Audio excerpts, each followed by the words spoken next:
E aí galera, tudo massa com vocês? Olha só, o meu nome é Solon Almeida Neto e eu sou um sujeito que curte fazer foto de cavernas. É assim que eu me defino, é assim que eu vou me definir aqui para vocês. E por que eu estou aqui, galera? Eu estou aqui porque eu fui convidado pela Escola Brasileira de Espeleologia, dentro desse evento massa, que é o segundo simpósio virtual da SPE, Educação Espeleológica, para conversar um pouquinho com vocês sobre a fotografia subterrânea, sobre aquela fotografia que a gente faz em cavernas. E bom, como é que vai ser essa nossa conversa? Galera, eu estruturei essa conversa em uma sequência de 4 vídeos que vão ser seguidas por uma live dentro da programação do simpósio. E olha só o que acontece. Esses 4 vídeos, eles vão abordar elementos que são bem estruturais para a fotografia subterrânea. Solon, eu sou um cara que eu já fotografo caverna, que eu já estou acostumado aí com máquina fotográfica digital, reflex e tal. Esse curso serve para mim? Galera, é o seguinte, eu pensei isso aqui muito mais como uma conversa bem introdutória, bem básica, até pelo tempo que a gente tem para a apresentação desses conteúdos. Então, esse curso, talvez ele tenha alguma informação que para você seja relevante, claro, informação nunca é demais, conhecimento nunca é demais. Mas esse curso não foi pensado assim. Esse curso foi pensado para alguém que está querendo noções básicas, introduzir no mundo da fotografia subterrânea. Esse é o público para quem eu estou pensando aqui em falar, certo? E como vai ser a distribuição de conteúdo nesses vídeos? Bom, o primeiro vídeo a gente trabalha noções bem elementares, noções bem conceituais, é muito mais uma reflexão sobre a fotografia subterrânea e sobre os equipamentos. No segundo vídeo, a gente trabalha aspectos de composição, de estruturação do quadro, aquilo que a gente tem que observar para construir uma fotografia subterrânea.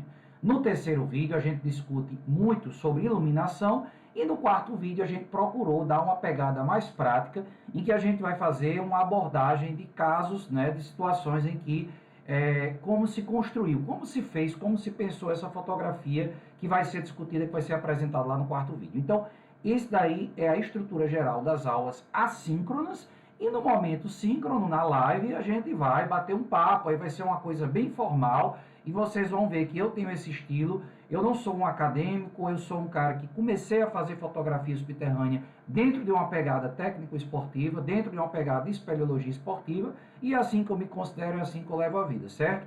Então, a abordagem que eu vou fazer para vocês aqui é uma abordagem muito íntima, muito pessoal, muito a partir das leituras da minha experiência de vida ao longo desses anos que eu tenho de fotografia subterrânea. Belezinha, galera? Então, essa será a nossa abordagem, essa será o nosso encontro aqui virtual durante o segundo simpósio, beleza? E vamos adiantar que o tempo é curto e a gente tem que andar ligeirinho que é para dar tempo. Olha só, pessoal. E aí vocês vão dizer assim, Solon, beleza. Começamos então. Estamos aqui, começamos a nossa conversa, o nosso bate-papo.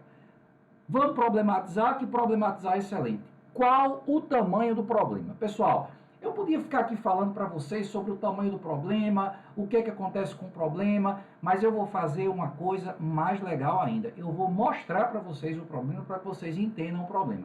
Então, vou dar um corte, vou introduzir aqui um videozinho que foi gravado dentro de uma caverna a partir de um celular por um amigo meu que eu nem sabia que ele estava filmando quando eu estava trabalhando, eu e outros colegas estávamos trabalhando a fotografia subterrânea em julho de 2017 na Bahia, na Chapada Diamantina. Vocês vejam esse vídeo e na sequência a gente volta, beleza?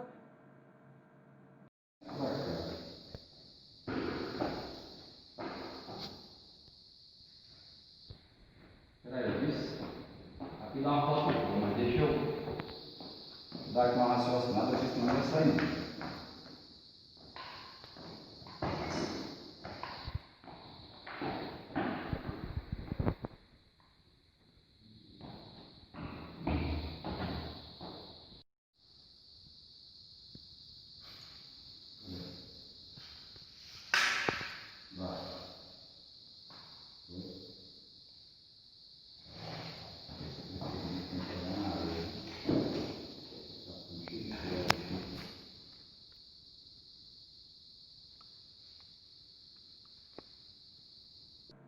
Galera, então olha só, a gente já viu o tamanho do problema. Bom, deixa eu falar aqui um pouquinho, rapidinho, sobre o problema para vocês. Olha só, ao longo da minha vida espeleológica, eu comecei a fazer espelho mais ou menos ali pelo ano de 97, por ali mais ou menos. E aí, nesses 20 e poucos anos, não tem tanto tempo assim que eu faço espelho, não, 20 e poucos anos. 20 e poucos anos, galera, passa muito rápido. E olha só, nesses 20 e poucos anos, eu me deparei com N situações envolvendo espeleofoto. De início, eu não era um espeleofotógrafo, eu não fazia fotografia subterrânea. Depois, eu comecei a fazer fotografia subterrânea muito mais por uma necessidade que eu estava sentindo realmente. Eu tinha essa coisa subjetiva, vontade de fotografar, mas eu também me deparava com uma necessidade bem objetiva. E que necessidade objetiva é essa? Era necessidade quando a gente tinha, por exemplo, um material científico, algum estudo científico, algum artigo que naquele tempo, no início da minha história espeleológica, eu escrevia para a academia, hoje em dia eu não escrevo mais. Então, eu tinha essa necessidade de publicar alguma coisa, às vezes mandar alguma coisa para um congresso de iniciação científica. E galera, quando eu falo escrevia para a academia, era congresso de iniciação científica. Vocês não acham que eu sou cientista, que eu não sou não, beleza? Só um parêntesão. E aí eu ia para esses congressos, às vezes eu tinha um pôster para apresentar, às vezes eu tinha, enfim, N situações que aparecem na vida acadêmica do sujeito. E depois, um pouco depois, na minha vida profissional, que eu também tive essa passagem profissionalmente pela espeleologia como uma consultoria, não foi tanto tempo assim, foram uns 5, 6, talvez uns 7 anos trabalhando como consultor, mas um consultor freelance, não era a minha atividade profissional principal. Eu me deparava muito com a necessidade de fotografia. E aí, nas duas situações, tanto na vida acadêmica quanto na vida profissional, o que é que eu sentia? Eu sentia que, às vezes, o meu trabalho era um trabalho de excelente qualidade e ele vinha com fotos de baixa qualidade. E aquilo ali, de certa forma, comprometia a apresentação do meu trabalho. Porque é lindo, né, galera? A gente sabe que essa coisa do visual na espelho, o paisagístico na espelho, aquela coisa que a gente vê, ela tem que ser bem retratada. Às vezes a gente faz uma foto de um salão lindo, de um conduto maravilhoso, e quando olha, pensa assim, caramba, esse lugar é tão bonito, esse lugar é tão sensacional, mas a minha foto, ó só, não tem nada a ver. É um breuzão, uma coisa estranha e tal. Então, eu me deparava muito com isso. Então, esse é o conselho que eu dou para vocês. Procurem um pouco se esmerar na fotografia subterrânea, às vezes com um pouquinho de técnica, com um pouquinho de sensibilidade, com um pouquinho de visão, com um pouquinho mais de malícia, a gente consegue chegar num resultado muito legal. E esse é exatamente o tamanho da solução que eu trago aqui para vocês. Porque olha só, o que a gente precisa para fotografia subterrânea nada mais é do que uma máquina apoiada, uma máquina numa escora, uma máquina numa bengala ou numa muleta, que a gente vai chamar de tripé, mas que pode ser uma base, que pode ser, por exemplo, uma superfície de uma rocha, alguma coisa que a máquina fique bem apoiada, né? E a máquina tem que ficar bem apoiada porque a gente vai trabalhar lá na frente com tempos de exposição maiores. E a gente precisa dessa coisa aí, ó, dessa lâmpada zona, dessa luz. Por quê? Porque quando a gente está trabalhando na fotografia subterrânea, falta exatamente o insumo básico da fotografia, que é a luz. Como é que a gente vai fazer a captura da luz no quadro se não há a luz? Então, a gente tem que pensar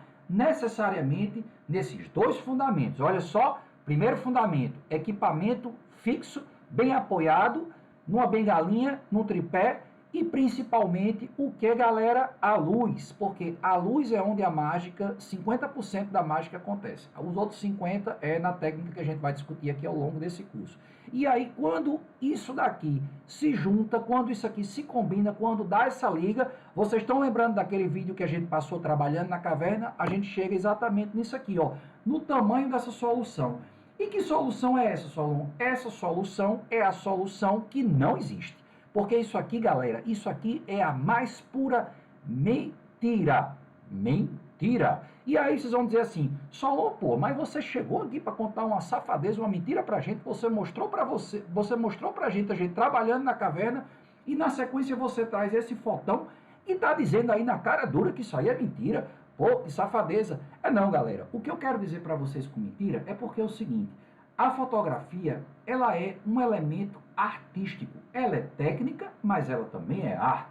E olha só, o artista, dentro dessa parcela que a foto é arte, ele tem a liberdade para criar. E ele tem a liberdade para fazer a foto com mais sombra, com menos sombra, com a luz mais branca, com a luz mais amarelada. com uma argila mais destacada, com um sedimento mais destacado, com aquele branco do espeleotema lavado com sabão Omo, que dá o branco que sua família merece, ou então uma coisa mais cinza caindo para o amarelo. Então, aí, meu amigo, essa combinação é a pegada subjetiva de cada um. E, principalmente, às vezes é a ferramenta que você dispõe. Por quê? Porque o teu dispositivo de captura é muito importante, porque a tua luz é muito importante, porque, às vezes, até mesmo o teu estado de espírito é muito importante. Às vezes a gente vai fotografar numa caverna e a gente já está no final do dia, está cansado. Às vezes a gente está de manhã, a gente está disposto, a gente terminou de comer, acabou de entrar na caverna, está cheio de vigor. Então a gente está com muita paciência. Às vezes a gente já está, sei lá, como a gente já teve várias vezes, 1h da manhã, 2h da manhã, desde manhã na caverna trabalhando. Então quando entra na madrugada, cara, você já não está com aquela disposição, né? Aquele saco para fazer aquele fotão. Então, tudo isso aí interfere no tamanho da solução que vai sair para o tamanho do teu problema. Mas a gente não pode deixar de entender que a gente precisa sempre de técnica. Técnica é tudo. Técnica combinada com arte. E aí, olha só, falei de dispositivo, então vamos começar por ele, sobre os dispositivos. E vou começar mostrando logo aqui um super smartphone, um iPhone aí que está meio fora já de uso, né? Esse aí é um iPhone antigão, eu acho que isso aí deve ser um 6, um 7 por aí, agora já está em iPhone 12 aí, mas o que eu quero mostrar para vocês e o que eu quero dizer para vocês é o seguinte: a gente não pode desconsiderar jamais o smartphone como um dispositivo de captura, sim, da fotografia subterrânea. E por quê? Porque muitas vezes a nossa realidade é de pessoas que têm excelentes smartphones caros, que têm câmeras relativamente boas, não é? Mas que a gente vai para o campo com esses aparelhos e daquele aparelho tem um app que é o teu GPS, um app que faz vitamina de banana, um app que faz cuscuz com ovo, um app que faz fotografia. E por que não utilizá-lo? Agora, desde sempre nós temos que entender o seguinte: esse aparelhinho aí, esse smartphone, apesar dele ter custado o preço de um Palio, ele é muitas vezes um equipamento limitado. E por que ele é um aparelho limitado? Porque, diferentemente dessa bebê aqui, ó, dessa digital aqui, dessa câmera digital de lentes intercambiáveis, ele não permite o quê? Exatamente isso, ele não permite trocar lentes e ele não tem essa coisa aqui, ó, esse sensor que é quase do tamanho de uma caixa de fósforo. Se vocês olharem para essa foto aqui, ó, que está em cima de mim aqui, ó, olha só o que acontece. Esse sensor, ele é um sensor enorme, vocês veem, é intuitivo, a imagem fala mais do que eu. É do tamanho do dedo do cara, é do tamanho de um negócio assim, é grandão. E vocês imaginam, até não precisa ser técnico de informática ou de eletrônica para entender isso. Será que cabe um sensor desse num equipamento como esse daí, como um smartphone como esse? Jamais, pessoal. Jamais. E será que isso faz diferença? Será que esse sensor gigantão dessa máquina fotográfica, ele foi feito assim para ser bonito e para ser caro? Não, pessoal. Ele foi feito assim porque ele tem uma capacidade de customização, de programação, de você dispersar o calor através dessa placa que é bem superior, que é bem maior em termos de tamanho mesmo, é diferente desse equipamento, desse smartphone. Então, esse equipamento, a máquina fotográfica, ele é específico para fazer fotos. Então você vai poder customizar, você vai poder programar, você vai poder fazer do jeito como você quer.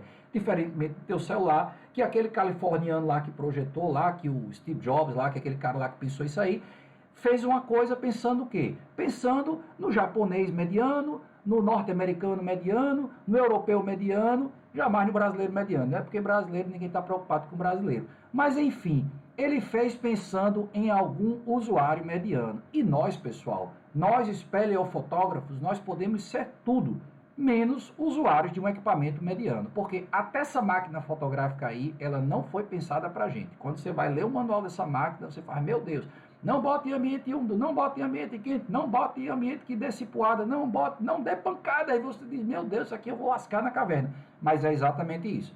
Essa máquina, apesar de tudo, ela é o mais perto que a gente consegue para a gente fazer fotografia subterrânea. E olha só, por quê? Porque ela tem esses modos aqui de programação que vocês estão vendo nessa figura, que são modos de ajuste e que eles permitem fazer ajustes de acordo com a intencionalidade, com a vontade do operador da máquina. Ela tem essa coisinha chamada o modo M, que está marcado aí com M. Toda máquina tem isso, em algum lugar você vai setar ela e você vai chegar nesse modo M. E o modo M, ele permite uma mágica, uma coisa incrível, que é o quê? Ele permite que você tenha controle da abertura, da quantidade de luz que vai passar. Nas máquinas que tem cortina, porque agora estão fazendo umas aí sem cortina, ele permite você controlar esse tempo de abertura e também, olha só o que acontece, ele da cortina, é o movimento da cortina, que nas que não tem cortina é eletrônico, mas ele permite, em ambos os casos permite isso, e ele permite o quê? Ele permite você controlar a sensibilidade do sensor, enfim, ele permite que você ajuste o tempo de exposição, uma série de elementos aí que vão oscilar e que vão variar e que vão mudar a tua foto da água para o óleo. Então, esse modo M é onde começa a mágica da fotografia subterrânea, porque é isso aí que permite que você exerça esse dote artístico combinado a essa técnica que vai resultar naquela foto que a gente viu lá atrás, beleza? Além disso, pessoal, a máquina ela trabalha com esse parâmetro aí, ó, que é o parâmetro RAW, que em inglês quer dizer o quê? Cru. Para a máquina Nikon, eu sou um Nikonzeiro, nada contra os Canonzeiros, mas eu sou Nikonzeiro. Na máquina Nikon, o RAW da Nikon chama-se o NEF, no caso. Então, ela permite que a gente trabalhe com esse tipo, com esse formato de arquivo. E esse formato de arquivo, ele é um formato que ele dá um casamento perfeito com os softwares de edição de imagem. Por quê? Porque a máquina ela vai interferir muito pouco na padronização. Ela vai pré-processar muito pouco esse arquivo dentro do equipamento. Então ela vai te entregar exatamente isso, um arquivo cru, um arquivo bruto, um arquivo que você no seu pós-processamento, no teu pós-processamento, no software de imagem, você vai poder mexer e você vai poder mexer muito nele. Então isso daqui é uma outra mão na roda para você estar usando uma máquina como essa. A máquina também tem isso aqui, ó, a usabilidade. E o que é a usabilidade que eu chamo? A usabilidade é isso aqui, ó. É o dedilhado, é a questão de que você tem ao alcance da tua mão tudo que essa máquina permite. Então, diferentemente do smartphone, que você tem que ficar passando o dedo em infinitos LCDs, infinitos menus e entrar em submenus e o submenu, a máquina fotográfica, ela não é assim. A máquina fotográfica ela tem um calhamaço de botões, mas esses botões que a princípio eles são assustadores, na verdade, quando você aprende a usar, é como dirigir um carro mecânico. Você tem tudo ao alcance da sua mão. Então você ali, ó, você vai fazendo aquilo ali, você vai dedilhando como se estivesse tocando uma sanfona, entendeu? É muito legal e chega a ser uma coisa extremamente prática. Então quando você pega um equipamento que não tem mais esses botões tão expostos, tão ali, tão disponíveis para você, é o contrário. Você já fica se achando esquisitão usando aquele equipamento. Então, a máquina é outra ferramenta essencial por conta disso, beleza? E, finalmente, nós chegamos onde, galera? Nós chegamos nos acessórios. E os acessórios são extremamente importantes para uma fotografia subterrânea, especialmente esses que eu trago aqui para você. Eu trago aqui um tripézinho safado, fuleiro, de alumínio, que isso aqui não segura nada, mas que eu achei legal botar aqui porque meu fundo é escuro, o tripé é claro, alumínio, e aí se eu botasse um pretão não ia dar contraste. Mas existe o tripé e Solon, qual é a regra para escolher o meu tripé? Escolha um tripé que você possa, de preferência, colocar dois assim, ó, um do lado do outro e no meio você armar uma rede e ele não vai cair. Então escolha o tripé mais fixo, mais pesado que você conseguir. Ah, Solon, mas aí você quer me matar, cara, porque como é que eu vou passar um dia subindo, descendo uma serra, descendo por uma corda, subindo por outra, com um tripé que pesa 20 quilos nas minhas costas? Bom, aí vem o contraponto. Escolha o tripé mais pesado que você encontrar, combinado com aquele que você consiga carregar, porque também senão você vai quebrar as costas, vai ficar aleijado e vai parar de fazer foto subterrânea porque ficou aleijado. Mas escolha um tripé estável, um tripé pesadão, um tripé que aguente o teu equipamento e um tripé que não vai te dar um prejuízo, porque a coisa mais triste que pode ter no mundo é um tripé cair e você perder sua máquina e sua objetiva, né? Isso, graças a Deus, nunca aconteceu comigo, obrigado Jesus. Mas pode acontecer sim, então escolhe um tripé pesadão. Um outro equipamento, acessório também muito importante, é um flash, que é um flash grande, que é um flash potente, que é outra coisa que não se compara jamais com o smartphone. Olha o tamanho desse flash, ele sozinho já é maior do que o smartphone, né? E ele tem uma capacidade de iluminação muito grande, que para a gente, considerando que a gente já falou nela, que a gente já falou na luz, também é muito importante a luz. E aí o último a gente tem rádio flashes, que a gente pode o quê? A gente pode pulverizar esses flashes espalhados por grandes áreas escuras e que a gente vai iluminar isso tudo de uma forma sincronizada. Se vocês lembrarem daquele vídeo ou retrocederem lá, derem uma rebobinada aí nesse VHS aí que vocês estão passando aí no YouTube, vocês vão ver que Lá atrás tinha muitos flashes espalhadinhos assim nos tripézinhos desse aqui, era até de alumínio mesmo. Por que era tripé de alumínio? Porque aí fica melhor, né? Para flash, o flash é levinho, aí para flash você bota esses tripés mesmo de alumínio. E aí você espalha esse conjunto aqui de flash em tripé e rádio flash, tudo ligado à máquina, e quando você aperta o botão, aí voa lá, e aí a mágica acontece. E é isso, galera. Aqui nós encerramos o fim do nosso primeiro vídeo, em que nós falamos da importância da fotografia subterrânea, não somente para mim, que me considero, humildemente, um artista da fotografia subterrânea, mas para você também, que muitas vezes quer a foto subterrânea para melhor ilustrar o teu artigo científico ou o teu trabalho técnico. Falamos dos equipamentos, falamos da dinâmica, falamos do módulo M, dos acessórios e principalmente, galera, a gente falou assim, ó, yes we can. Por quê? Porque se eu posso, você pode, o cara que está no outro computador também pode, a menina que está do outro lado do mundo vendo esse vídeo também pode. Todos nós podemos. Para poder, basta querer. Então a gente só tem que querer, a gente só tem que se esforçar um pouquinho e qualquer um consegue fazer uma foto subterrânea massa, massa, massa. Beleza? Vamos encerrar aqui o primeiro vídeo e na sequência a gente volta com o segundo falando sobre outros assuntos também legais. Valeu!